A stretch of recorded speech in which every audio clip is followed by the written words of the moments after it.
Está começando mais um Carnecast, o primeiro podcast do Brasil a falar sobre carnes e o quê? Produtos carnes. Olha só quem está aqui, não é novidade não. Tô com ele, amigo, host, expert no assunto, Carlos Guerra. Fala pessoal, mais um episódio, mais uma vez aqui com o Lucas, falar de um tema um pouco difícil, né, cara? Falar de algumas inovações aí, especificamente uma, então eu tenho que usar uma cola aqui hoje com alguns artigos científicos. Vamos fazer um episódio curtinho pra galera para falar um pouco de inovações. Pois é, esse realmente é novo, um assunto muito recente até em tudo que a gente olha ali de pesquisa, quando a gente vai buscar. Na verdade, em pesquisa ele já é um pouco mais estudado, tem um tempinho, mas o nosso segmento é algo que é muito imaturo ainda e que a gente não sabe muito bem o que vai falar. Nós vamos falar sobre nanotecnologia, sobre nanopartículas.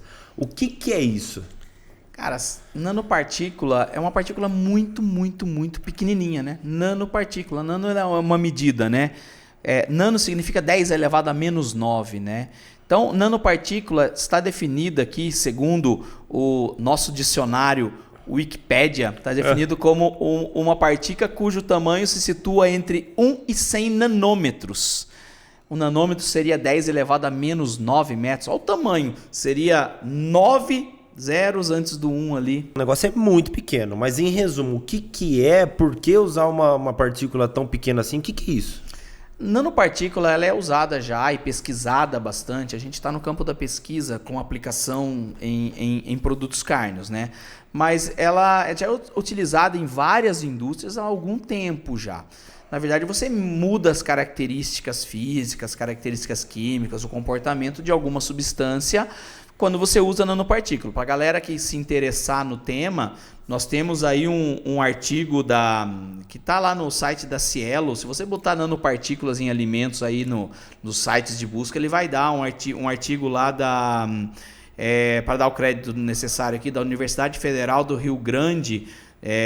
Uma das autoras aqui, Letícia Marques de Assis, também Alessandra Rosa Zavarese e outros aqui, que fala características de nanopartículas e potenciais aplicações em alimentos. Aqui ele vai falar de vários potenciais de aplicação dessa tecnologia em alimentos. Você vai ouvir falar muito de nanoemulsões, por exemplo, que são emulsões muito pequenininhas e por conta dela ser pequenininha, ela seria translúcida, ela teria comportamentos e estabilidades diferentes. Você vai ouvir falar de muito nanopartícula aplicada a embalagens, muito das tais embalagens inteligentes. Você já ouviu falar das embalagens inteligentes? Que mudam de cor conforme passa de temperatura ou vai chegando perto da data de expirar. Estão baseadas em nanopartículas, mas nós especificamente, Lucas, nós temos pesquisado alguma coisa relacionada a nanopartículas com o uso em ingredientes e melhoria de algumas características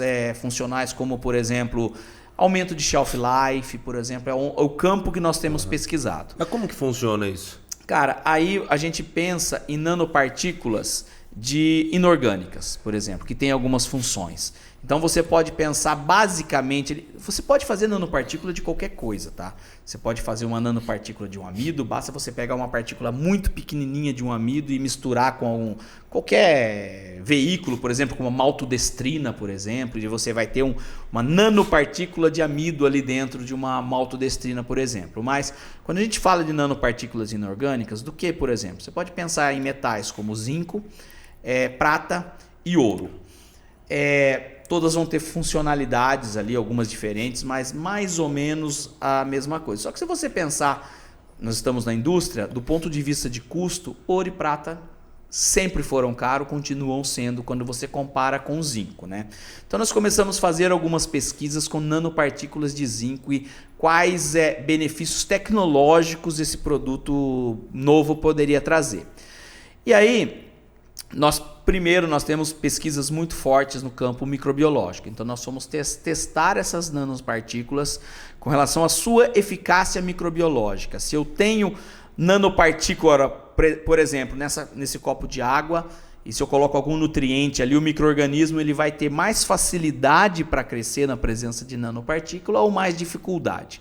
E aí nós chegamos a uma conclusão de que para a microbiota que nós estudamos, ou para as microbiotas que nós estudamos, A nanopartícula não impede em nada o crescimento do micro-organismo. Ou seja, se o micro-organismo tem uma velocidade de crescimento para ficar fácil a conta, 1 ciclo log por dia, por exemplo, em um determinado alimento. Se você coloca um conservante que contenha nanopartícula, por exemplo, você não diminui essa velocidade, ele continua crescendo a 1 ciclo log por dia. Só que quando nós fizemos essas pesquisas, nós começamos a perceber, porque, novamente, a gente fala bastante isso, tem outros episódios que a gente fala isso, deterioração de um alimento não quer dizer só crescimento microbiano, quer dizer que a alteração das características sensoriais é ao ponto de que o consumidor deixa de consumir aquele alimento. Então, quando nós fizemos esses testes, nós percebemos que as nanopartículas faziam um papel de estender um pouco mais a estabilidade de coloração do produto. Ou seja, o produto onde nós aplicávamos nanopartículas, eles demoravam mais a perder a cor. E a gente foi começar a pesquisar, e a gente começa a ler material científico, começa a linkar com coisas que nós não tínhamos pensado. E realmente, cara, o zinco é um elemento metálico ali muito importante na formação de cor. Se você parar para pensar, há muito tempo atrás já, presuntos como presunto de Parma, o Ramon Serrano, os presuntos lá da Espanha, os presuntos tradicionais curados europeus, eles não usam nitrito, que é o agente de coloração que a gente tem. E por que ele forma a coloração vermelha também durante o processo de cura? E tão estável, né? E tão estável. Isso está linkado a um elemento que tem um comportamento muito similar à oxinitrosomioglobina, por exemplo, que é o que dá cor quando você usa o nitrito, que é a zinco-protoporfirina, onde ao invés do ferro central, você tem uma molécula de zinco como elemento central ali no grupo central ali. Pensa na molécula de mioglobina aí, ou a galera que não lembra da conformação da molécula da mioglobina, olha aí, você vai ver que tem um ferro no elemento central ali, o ferro M ali, né? Na zinco-protoporfirina você tem o zinco. Então, desde algum tempo atrás, o zinco é utilizado para a formação de cor. Então, é de se esperar que se você utiliza uma nanopartícula contendo zinco ali, você tenha como é nanopartícula, você tem as velocidades de reação um pouco aceleradas, você tem mais facilidades por conta do tamanho da partícula ser muito, muito, muito pequena do que um metal. Essa você pode ter num steak de carne, por exemplo, ou numa linguiça a qual está perdendo a cor, a manutenção da cor por mais tempo, talvez por conta de um mecanismo similar. Isso é muito novo ainda, o mecanismo não se sabe muito bem o mecanismo, mas nós lemos vários artigos também, vários trabalhos feitos aí no Brasil e fora do Brasil também, que relataram o mesmo efeito de manutenção de cor, não efeito sobre a conservação microbiana, mas uma maior manutenção de cor.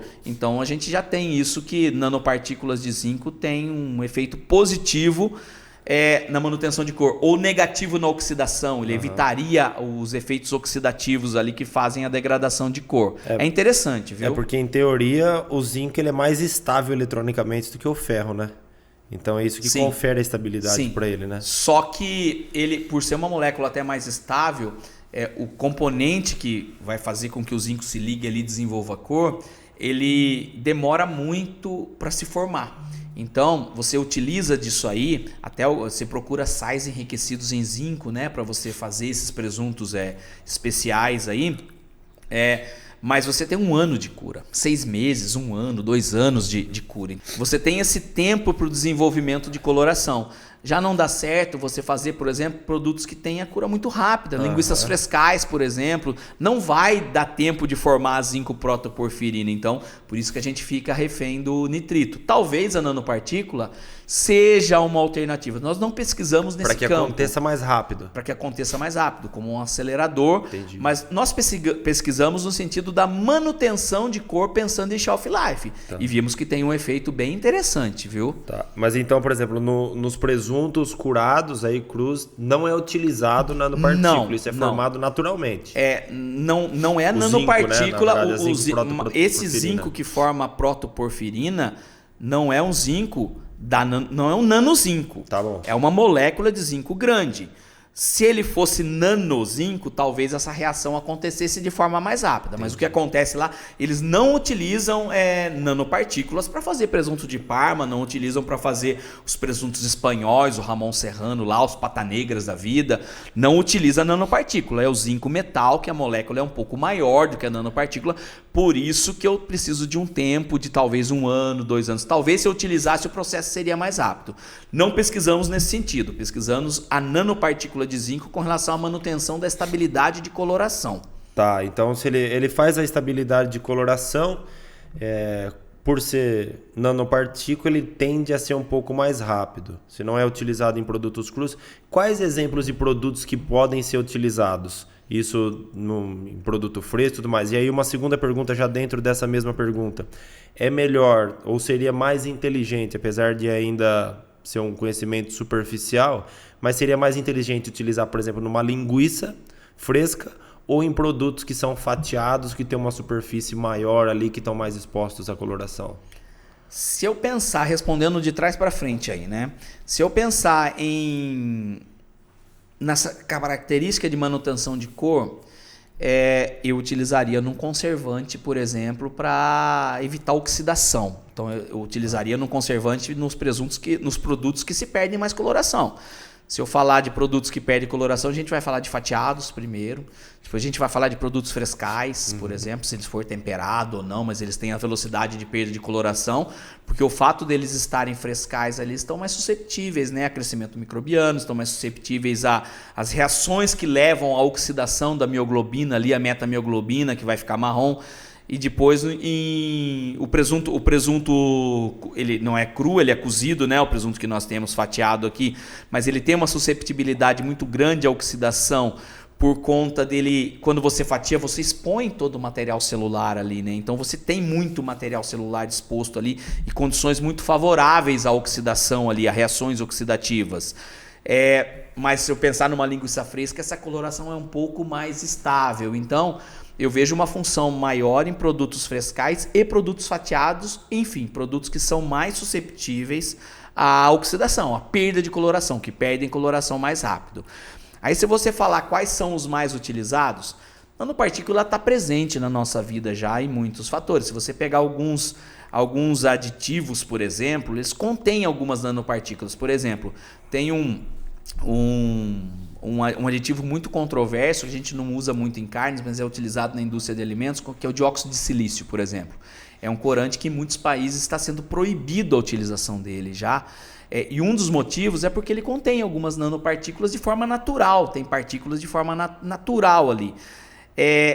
Quando a gente fala de nanopartículas inorgânicas, eu ainda não posso utilizar, Lucas. A gente está fazendo isso no campo da pesquisa. Quando a gente faz pesquisa, a gente pesquisa tudo, a gente pesquisa para daqui a 2 anos, a gente pesquisa para daqui a 5 anos. Esse tipo de pesquisa de nanopartículas, eu diria que é para daqui 10 anos ou mais para frente ainda. É isso que eu ia perguntar. Não é permitido por legislação a utilização de nanopartículas em alimentos? Você não vai achar nada na legislação que fala que é proibido nanopartículas em utilização de carnes, por exemplo. Mas a nossa legislação, assim como a legislação europeia, a legislação quase do mundo todo aí, ao menos eu desconheço alguma que seja diferente, ela trabalha com lista positiva. Ou seja, se eu falo que eu posso utilizar algum aditivo, ele está liberado para utilizar. Se eu não falo, eu não posso. Então eu só posso utilizar aquilo que é permitido. O que não está permitido está proibido, entendeu? E ele não está na lista como ingredientes permitidos, não se prevê o uso de nanopartículas inorgânicas ao menos, em produtos cárneos, não sei em outras áreas de alimento, por exemplo, embalagem, você tem regulamentos já que podem, porque já se provou que não tem a migração para o alimento daquilo ali, mas diretamente no alimento eu não posso utilizar, justamente porque eu não sei o efeito dessa nanopartícula na nossa saúde, o que ela causa. E vai tempo para frente. A gente pesquisa outras coisas que estão mais próximas de serem aprovadas. A gente faz alguns outros episódios para falar de outras pesquisas, para isso não ficar muito longo.